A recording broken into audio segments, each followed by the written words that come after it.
We're in the Cessna 172 Skyhawk checklist, and we've already accomplished the pre-flight action of obtaining the weather briefing, getting the weight and balance calculated, and check the performance data against the available landing distance and takeoff distance for our airport.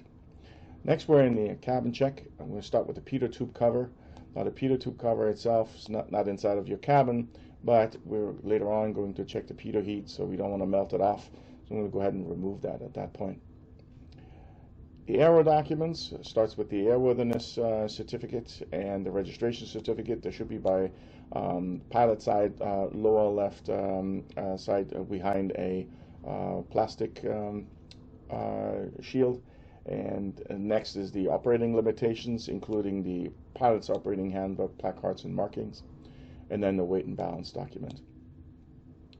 Pilot's operating handbook, of course, needs to be accessible to the pilot. Doesn't do you any good if it's in the baggage compartment in a bag, so that needs to be accessible to you during the flight. You're going to set the parking brake.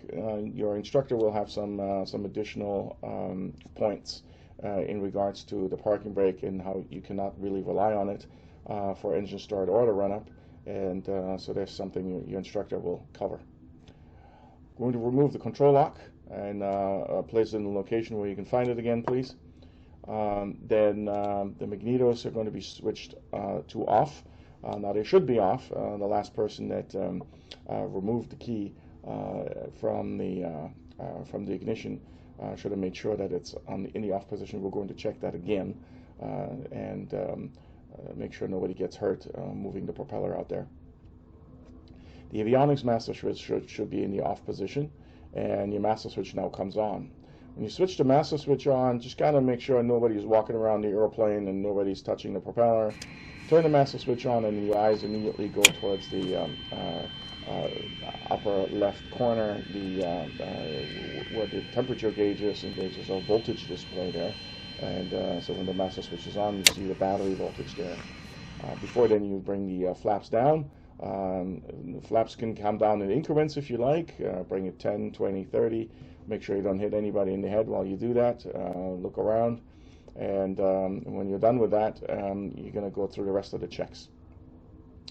The fuel quantity indicators, you're going to check the quantity there and note the quantity once we do the visual inspection of the tanks or measure it with the fuel stick. We're going to compare the quantities that we've read there. We're going to turn the avionics master switch on, and this is a little weird now because obviously the next checks appear to be very, very basic, but don't forget that for IFR, night flights, any complicated navigation assignment that we have, there's actually a lot of work that we still need to do. We need to, add some frequencies into the system, maybe a GPS flight plan, things of that nature. So, so this step here will allow us to do that.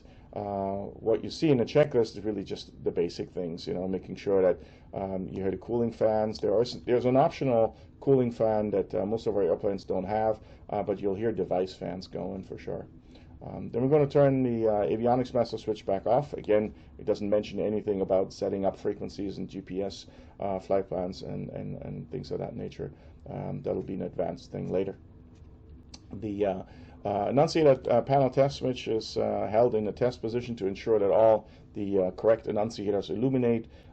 At minimum, you're going to want to have the all pressure light illuminate red because your engine's not running. And then once you release the test switch, that all pressure light should at minimum be on. You may in addition get a low voltage light, and if the airplane is equipped with vacuum pumps, those vacuum pump lights may be on.